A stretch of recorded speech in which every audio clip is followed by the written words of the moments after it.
All right. Everyone's favorite time of the night when I awkwardly stare at the camera and wait for the guest. Pin my comment. Ladies and gentlemen, it's a big night tonight. Kevin Hart is on the program. You're talking about a huge movie star. You're talking about a monster movie star in young Kevin Hart. So very excited about that. Welcome. I'm Peter Rosenberg. This is Complex Open Late on IG Live. And really psyched to talk to Kevin, who I haven't talked to for years. It's almost as if he doesn't want to talk to me. And it's like borderline like he ignores me. Oh, there he is. I'm going to talk to him right now. Hold on. I'm going to tap you, Kevin. Hold on. Let's see if he accepts it because it's been a really long time. It's almost like he doesn't want to. Welcome to Open Late, though, brought to you by my friends at Truly Hard Seltzer. And funniest guy in the world, some would say. Someone I used to be friends with at some point. Philadelphia's own. Is it a bad sign you just start laughing when you see me? What is No, I'm laughing because you said that you used to be friends with. Our relationship hasn't changed. We're still the same. We're more friends today than we were yesterday because I'm watching you grow and continue to succeed. So that puts us in a position where the friendship from afar is one of support. How do you not see that? Roxy, get your ass out of my office. Go. What kind of dog is that? Or was that a child? It's a Doberman, man. Look at this. Let me see what's going on with this. Look, she's huge. Oh, yeah. Roxy, yeah. You big, beautiful animal. Yeah, she's very intrusive, man. She comes and she sees rabbits and she goes after rabbits, man. How many dogs do you have, Kevin? I got two. I got two big-ass Dobermans. Little big ass Dobermans. And your fourth child on the way. Congrats. Two big-ass Dobermans and 4 kids. I'm about to have my fourth. Family of 6, including my dog's 8. A very loud environment I live in right now. Extremely loud. All seriousness, like, obviously, we've never known each other well, but I remember from the very first time you came to Hot 97 when Cypher and I were doing the morning show. Yeah. And, like, you were right on the verge of being, like, crossover, but you were still very much comedian on the grind. Mm-hmm. And, like, so your story is an amazing one. And I started, by the way, Kevin's here, A, because he loves me and missed me, but also because The Decision is out right now. And I actually did real preparation and started listening to it today. And really? I did. I listened to the first, I listened to 20 minutes. I was in the shower. I'll be honest. I was nude when I listened. All right. First of all, it's a choice. Okay. And that's a decision that you have the right to make, which is what my audio book is based on. It's on making the best choices for you, understanding you and what makes you feel good and what makes you comfortable. I get it. I can't judge you because that's the decision for you. I get it. All right, so I got to ask you. So first of all, it did make me like I am not a self-help guy. Like I find self-help gurus to be kind of annoying. I mean, honestly, you annoy me with how much you work out, make me feel fat and pathetic. But then when I listened to you, your approach to it was so clearly just like, this is what's worked for me, guys. Like that's it. So my question is, how much of this do you write? Because it really feels casual, like you're just talking to me. That's what separates me. What separates me, I know you thought that I was that short, but I wasn't. I was just sitting in my office chair, sure you were, super relaxed. Yeah. And now I just sat up and I fucking grabbed, I added a couple inches just now. Yeah. So here's the difference, right? This is what I've prided myself on and what I said I was going to do to put me in a different conversation. I don't want to have a tell you what to do, self-help motivating audiobook. That's not who I am. What I want to do is inform you. I want to give you information. So my stuff is based off of authenticity and transparency. In other words, you can't tell people how to do shit that you haven't done. I can't give you advice on things that I don't personally know. So if I didn't experience it, if I'm not informed or educated on it in some degree, if I can't 100% say that this is why this is wrong and here's what made it right for me, I don't have the right to truly give you any type of information, because all of my stuff is based off of research at that point, not experience. That's the difference. A lot of these other people say what they think you need to hear. They don't say what they live themselves. Yeah, that's the thing. For me, I just want to know, you're a dude, you're a regular ass guy from Philly who now, like, I was literally talking to my agent about you the other day, and my agent does not, like, he does not give credit where it's not due ever. That's just not, and he's excited you were coming on the show. And I'm like, yeah, you know, I've interviewed Kevin before. He's great. I was like, honestly, Kevin in interviews is one of my favorite settings for Kevin. I think he's amazing. And he just drops, he's just like, I mean, dude, he's the biggest star in Hollywood. He was like, and I don't want to, fuck. He said he might be number 2. Yeah. And I said, who are you talking about? And he said, Dwayne "The Rock" Johnson. Yeah. That's number 1. And I know you guys have, you know, it's a hit or miss relationship. You know, I understand it's very complicated. It's more miss than hits. Yeah, it's fine. But yo, for you to be this regular guy who is in the spot that you're in now, it's obviously come with so many real life fuck ups, like you talk about. Exactly. And what would you say, looking back, is there one period that you go, the fact that I survived that period means that I can do anything? What period in your life would that be? It's not one, it's several. You have no idea how often you fuck up. Like, you can't get to this level and not have a tremendous amount of, oh my God. Oh fuck. God damn. You can't, it's impossible. And the things that make or break people are how they handle those fuck ups, or how they handle those life altering times, right? Like, you know, we all got a fucking path that we're walking on. And on that path, you get decisions to make a right, a left, go straight. You can make a U-turn. You can do a bunch of shit. There's a bunch of directions that you can go, but it's your choices. Here's the thing. You don't know that you made wrong choices until you made them. Everybody's choice that they make initially is what they think is right. We all think that we know what the fuck we're doing at some point. And it's not until you get comfortable enough with yourself to go, I'm flawed. So when you ask me, what's the thing that changed the most, or that I look at and go, that was the one that I go, I survived that, I can survive anything. Each one that you make it through means that you are willing to grow more. I was willing to grow more. Each fuck up, each turmoil, each catastrophic event for me that I was able to get out of made me look back at that and go, we don't want to do that again. And we're going to make sure that we learn from that and get better from it. See, it's when you keep making the same mistake that you fucked up. Yeah, well, no, that's what actually growing up is. And it's crazy when you look up and you go, yo, I've been making the same mistake for 20 years. Like, I was a kid when I started doing this bullshit, and I'm still doing. And then the blessing is when you realize that there are people, unfortunately, they just keep doing that till the end of life. Same mistake, goes forever. Yeah. So anyways, I recommend everyone check out The Decision. Listen, I wanted to get up here and just insult Kevin and say, get off your goddamn high horse. Who the fuck do you think you are? But it's fucking great. I really, really enjoyed it.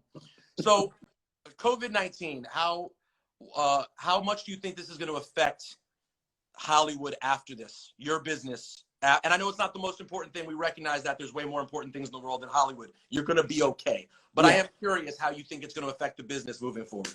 Well, I'm glad that you said that. I mean, look, ultimately, you know, our business is affected, but the reality is it'll come back around when it's supposed to. So, you know, you focus on the things that are more important right now, which is the health and safety of those that really move that environment. So at this point, the people that make Hollywood go round, you know, the workers, your transport teams, the people that fucking operate and move a set, the teamsters, you know, that's where that conversation grows. Those are the people that you have to be conscious of. It's not us. It's not the actors and actresses. We're out of work until it goes, but the safety of the people that allow us to do that, that's the priority.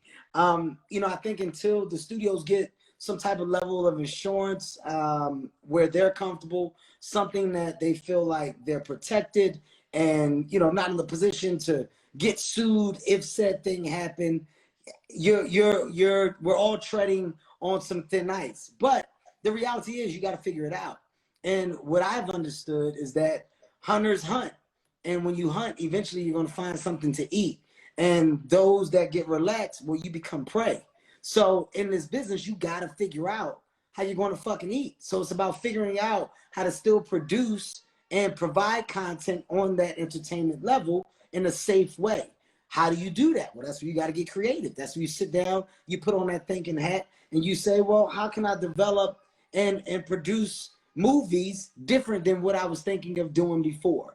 Rather than my movies having this large cast, what can I do that's a little more intimate? What settings can we shoot in that are controlled and safe, but where I'm able to flip some shit that people go, oh my God, I can't believe they did that. But That's my job. That's the exciting piece, so that we might see new versions of doing movies that we've never imagined previously. You have to, but also the thing that we're going to have to do as well is within this, at some point in time, somebody's going to have to take a heroic step of attempting to be comfortable again, right? Like right now we're on edge. This thing is real. It exists. There's the mask. There's the gloves that people are doing, and rightfully so. But at some point, we're going to have to flick a switch to get back to normalcy, to get back to interaction and engagement. That's what our world is based off of. We're people. We're not robots. We're not supposed to operate without interaction. That's not how we flow and go. So, you know, over this time, it's also about figuring out when that switch can be flicked again, and that comfort level of going back to live events, going back to movie theaters, going back to restaurants, going back to gyms. It's going to have to be a progression that we as people help with a lot. Talking about interacting with people, I want to ask you, I know this is a hard question, who do you believe is truly the funniest person you've ever worked with? Mm-hmm. And who do you believe is truly the funniest person you have not gotten to work with? Funniest person I've ever worked with is Will Ferrell. On Get Hart. Will Ferrell. Yeah. There's not a funnier person on the planet of nonstop characters, nonstop bits, nonstop jokes. Will Ferrell is just he is it. He is everything that you think he would be plus more. And when it comes to shooting a scene, does not break. He's not laughing. He's not fucking up takes. He's going to give it to you every single time. That's by far the funniest. So you say not only funniest, but also that he's in terms of professionalism, does both perfectly. There's nothing bad that you can attach to Will Ferrell in conversation or anything else. Do you have times when because Kevin, you can go off, like I've interviewed before, and for 15 minutes, the whole interview's only a bit. You never leave the bit. Yeah. Are there times when Will wears you out and you're like, all right, you're never stopping? It's never enough. It's never enough. That good. It's never. Will, when we were doing Get Hard, Will, he had a bit that he was doing about the prop guy. He had a bit that he was doing about the prop guy, and this bit about the prop guy was, you know, we couldn't get the smoke to smoke in one take. And Will's bit was like, look, man, the prop guy's been here all day, and he's been waiting for this moment. He's checked the wires. He's made sure it's worked. And then as soon as they say action, he's pressing it, and there's no smoke. And Will kept doing this thing where he was acting as a prop guy. He was like, Carl, did you check the cords?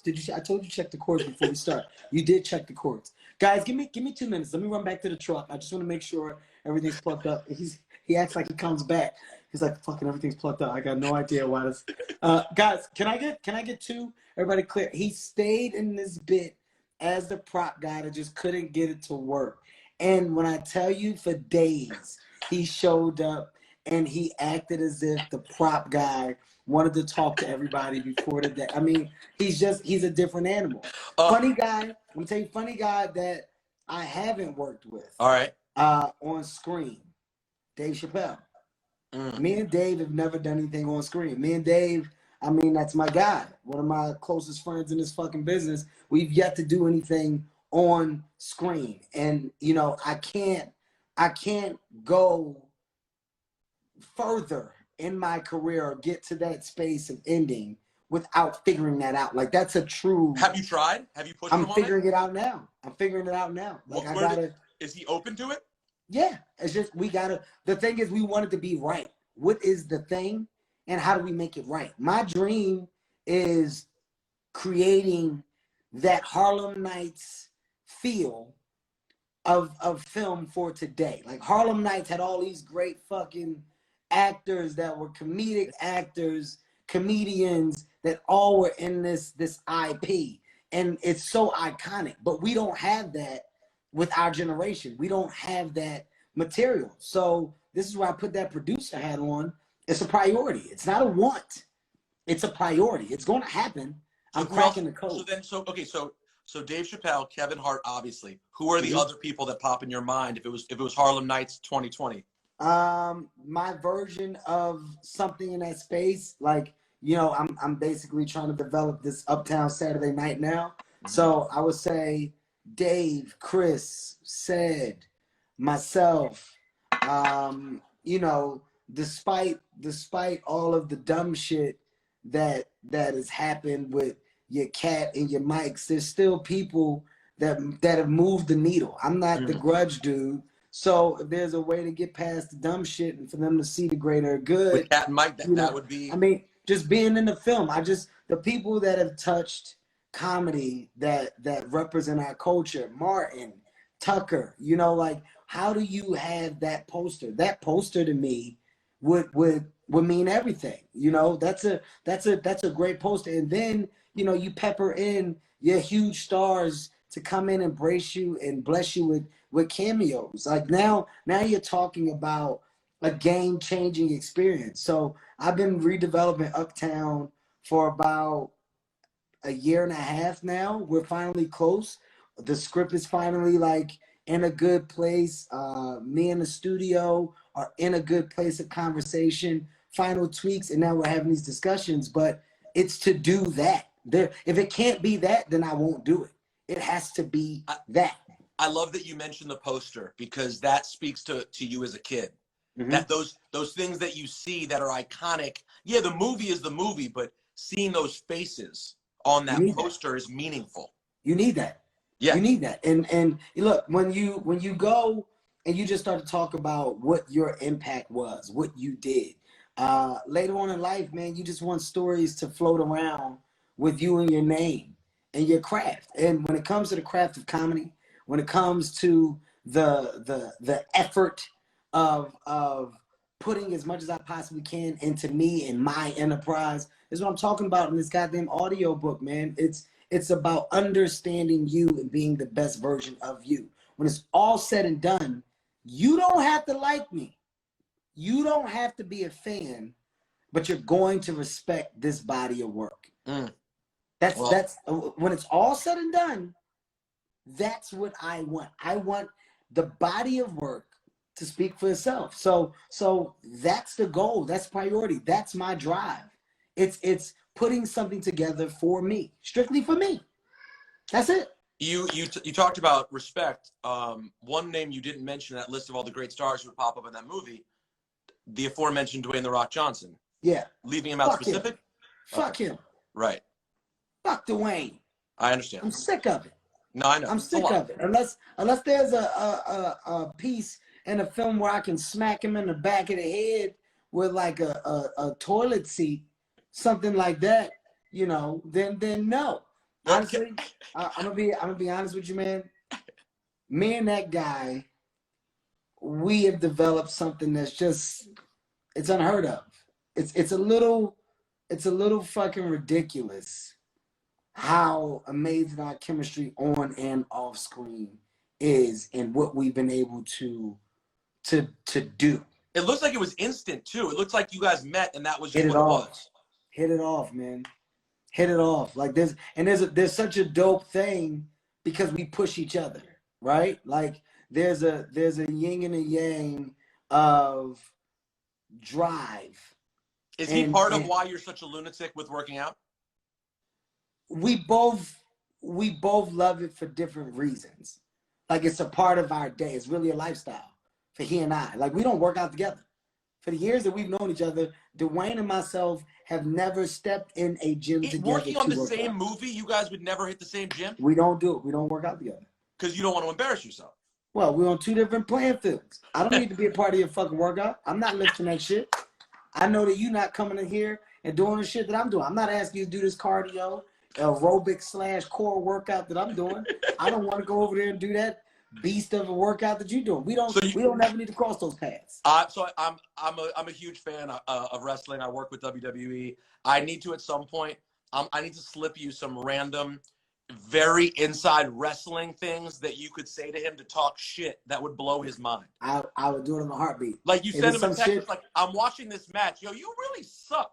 What happened? What happened 6 minutes into your match with Triple H at Armageddon? I don't understand. Hey, I'll tell you what he used to do. He used to correct me all the time of the way I talked about wrestling. Well, I'll do the same thing. What would you say, Kevin? Don't be disrespectful. No. It's not disrespectful because I understand that it's a craft. It's a damn right. It's a real thing. So when you're not in that thing, the way that you address it and the way that you talk about it, if you're not in the culture, can just be, it can be perceived as just wrong or like, yo, whoa, hey. There's some words that people do not want to hear. Use. Yes, that you don't use. And Rocky loves that shit. Rocky, that's his heart and soul. Like no, that's it. Listen, he breathes it. He loves it. So I used to fuck with him, but I was like, no, I get it, man. Like after he really talked to me and explained it, I was like, I get it. I fucking get it. I understand it. And then he really let me into the world of giving me the insides and out, their schedule, how fucking rigorous it was, day in, day out on those tour buses, where they went, what they did, putting that on every night. It's a show. It's a big thing. I was like, I get it. I get it, man. And you could there are pieces you could equate to you doing stand-up versus you doing film, Absolutely. right? It's just in terms of the rush. By the way, before I forget, this is the kind of thing I'll just end up forgetting. Yo, one of my favorite nights of you, I hope it's not a night you look back on unfondly, was the Super Bowl. I hope that to me, I fuck you and fuck the Eagles. I fucking hate you all and fuck the Eagles fans. I'm a Redskins fan. I hate y'all. I was so happy for you, and you were so fucked up. It's so rare to see a star of your ilk that drunk publicly. The best day of my life. Do you hear me? That is one of the best days of my life. As a kid from Philadelphia who grew up in Philly that has never experienced any type of winning atmosphere consistently. No. We had our AI phase that was an amazing phase, and we thought it would be. Didn't get there in basketball. We had the Donovan McNabb and Terrell Owens phase, and we didn't get there in football. We had a Randall Cunningham phenomenon and Reggie White. We didn't get there. We never got there. Buddy Lewis, the coach, we never cracked the code. The Flyers gave us some stuff. The Phillies gave us some stuff. But as a black man that really embraced basketball and football, I never got to see it. And when I was at a point in my life where I could share the experience with my other brothers that have been on this journey with me, and we're all from fucking Philly, with the exception of maybe two or three of us, I said, we're getting a suite, we're going. We ran through 12 bottles of maybe tequila, man. You guys had a suite at the Super Bowl? We had a suite at the Super Bowl. Bro, all your accomplishments, that might be at the top. Listen, we had a suite at the Super Bowl. We watched the game. And it was a great football game. Incredible. It wasn't like we won a stupid Super Bowl, trick plays. It was shit that you didn't expect to see. Quarterbacks catching the ball for touchdowns. Tom Brady dropping the ball. Patriots fans right in front of us. We talking shit to the fans. I throwing my hat, my clothes in this. I have never had more fun. And at the end of the game, I remember telling my friends, I was like, we going down to the field. And they was like, no, we don't got passes. I was like, fuck that. I'm Kevin Hart. I'm gonna get us. Listen, I'm gonna get us down to the field. Nobody stop walking. Just trust me. Move with me as I move. Man, every stop, people, you got passes. We good. They with me. I was just talking so fast. Everybody with me. We good. and it was crazy. We got to the field. And it was like one of those things where we Okay, well, in reality, you are Kevin fucking Hart. But keep going, yes.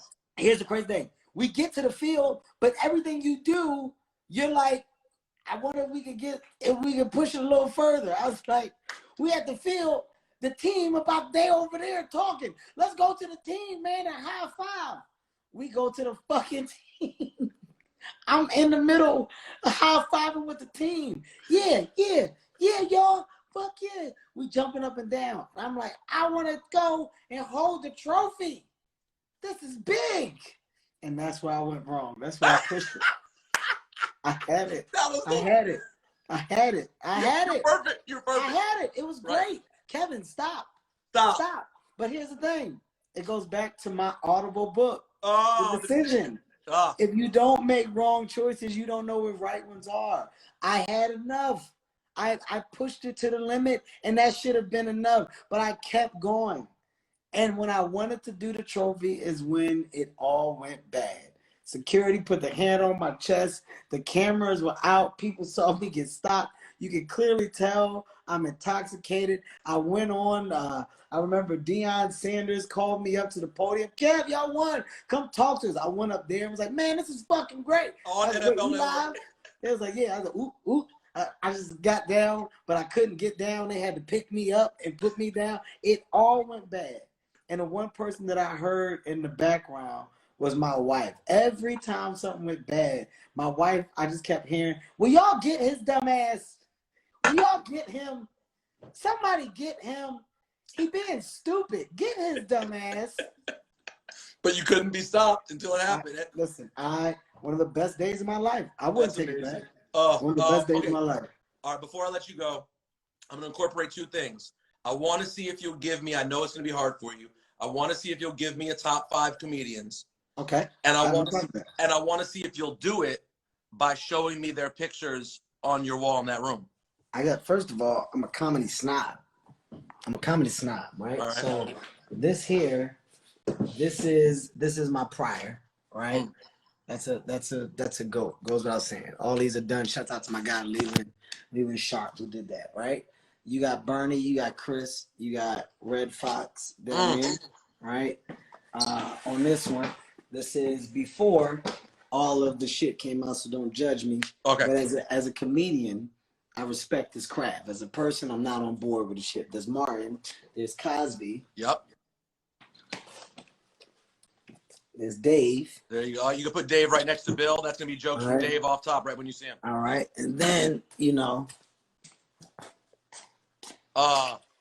there's Eddie, right? That's my goat right there.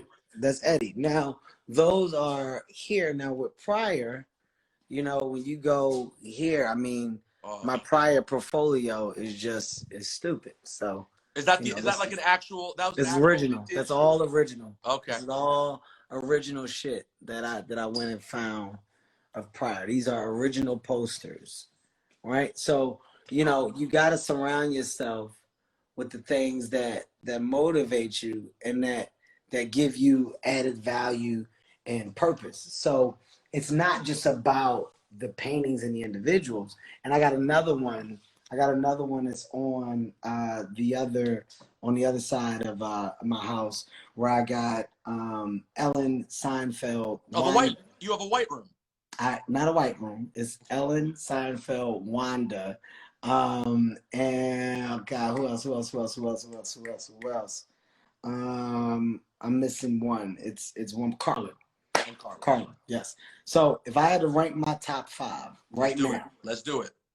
Right now. Fuck friends. This is just myself not included. I'm out. Yeah. I'm going to go Dave Chappelle, number 1. Number 1. I'm going Dave Chappelle, number 1. Okay. The reason why, just to give you a definition behind it, is because as a comedian, I got to experience another comedian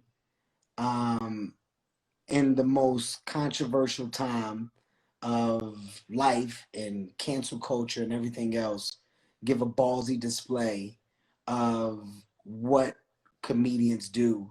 And he has fought for your guys' whole culture. Listen, he was a guy that stood up for the culture of comedy and in a way that, like, I've never seen, and stayed true to himself. So his freedom within the craft is something that I applaud and that I'm envious of. I don't have that. I can't do that.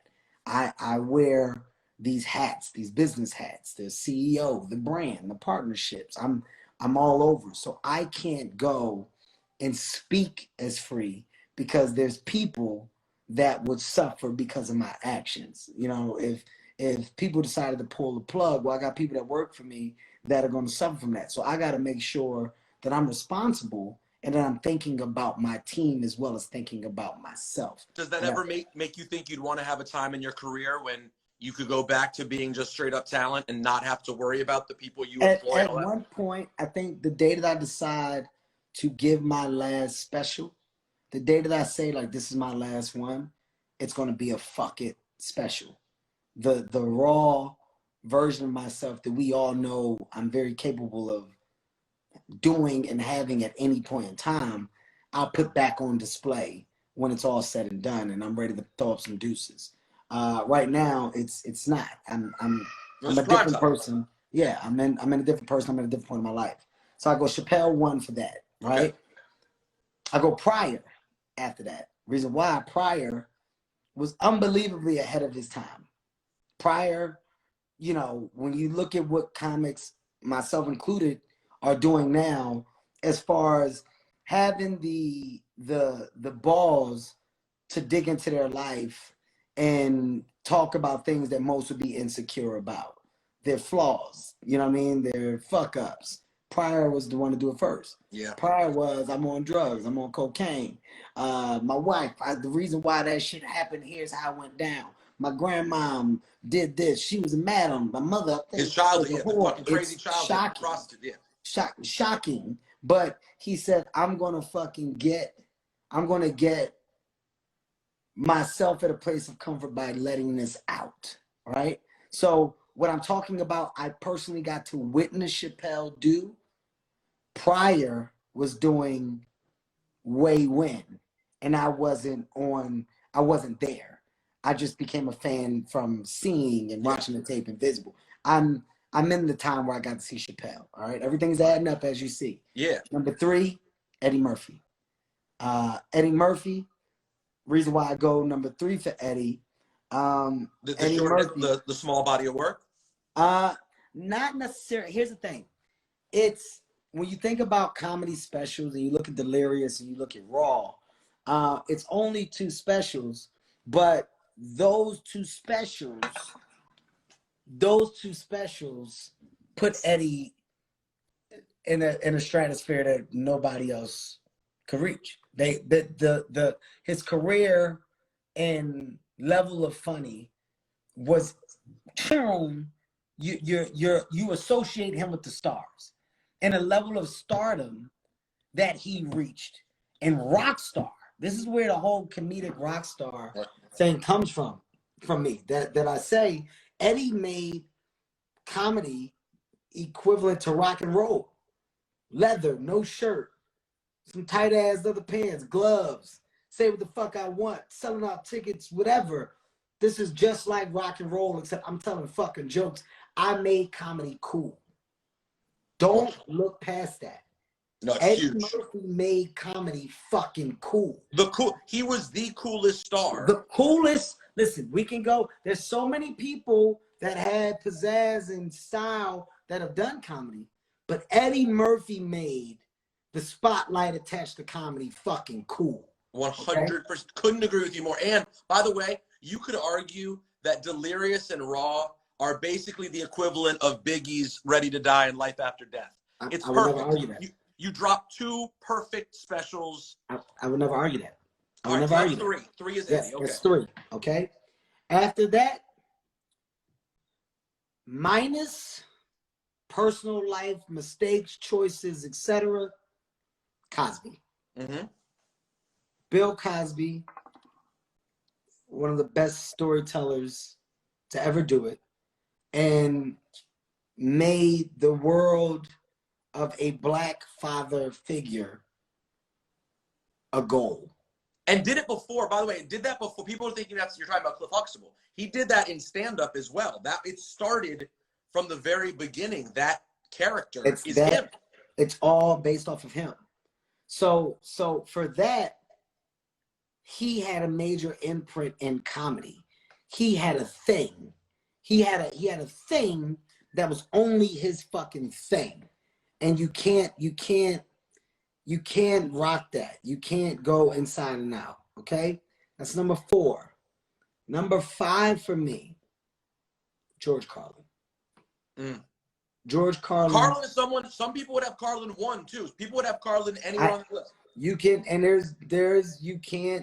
you can't go back and forth because people can have an argument. People can have a valid argument with that, right? You can have a valid argument with that. Carlin did 10 specials, man. Carlin did 10 fucking comedy specials. So to our fans that love comedy, if you don't understand all that goes into really figuring this shit out, really developing, really reinventing, really changing, really creating, to do 10 1-hour specials of stand-up comedy, that's unheard of. It's unheard of. So you gotta applaud that. And like I said, that's my 10. Now, there's honorable mentions that you know, some would sway and put in. Like I said, I'm a snob. I'm a comedy snob, so I'm in it. I watch it, I dissect it. But Chris Rock, some would remove some and throw Rock in there. He's been brilliant. Some would fucking easily do it. You know, Martin in his prime. Some would fucking rock the boat and talk about Martin and what Martin did for Def Jam and how comedy became a thing that other younger comics wanted to do based off of Martin's ease and effort in the craft. Well, and You So Crazy, you're talking about a huge moment. That's a huge moment. Huge one. Yeah. You can't discredit that. So when I say the honorable mentions, I said it to say these can be categorized and placed. Seinfeld, right? Last but not least, take away personal things going on. I'm only speaking of the craft. Louis C.K. Yep. You can't like so Patrice O'Neal. Like you got I can tell you when it gets into this, it gets fucking tricky. But I'm gonna stick with my 5. I'm gonna say there's an honorable mention of where these things can go and how they can be moved around if they were chess pieces. The Decision is available on Audible. I strongly recommend it. It is great. Kevin, I really, from afar, I really enjoy getting to watch what you've been doing, man. I appreciate you. My guy, man. You have to admit, you enjoyed this interview more than you expected. You were dreading it, but you enjoyed it. I actually wasn't dreading it. I knew it would be good. Hey, man, I'm not sure if you've been hitting me, but my Hotmail address still works. Just use it, man. Send me a message. Yeah, send me an email, and Kevin I'll hit you back. Hotmail. Yeah. Hotmail. Kevin Hart at hotmail.com. Okay, right? I was using your email earlier. Is that still good or? No. Okay. No. Use my up-to-date shit. Hit me on the Hotmail. Got you. Yeah. All right. All right. I'll get right back to you, man. All right, man. Love you, champ. Bye. Peace, man. Ladies and gentlemen, that's Kevin Hart. I really do recommend The Decision. You will enjoy it. One of the best dudes. So happy for him. Everyone, please be safe this weekend. Follow me at Rosenberg Radio. Back next Thursday and Friday with another Open Late on Complex IG Live. Have a truly great Memorial Day weekend, everyone. Be safe.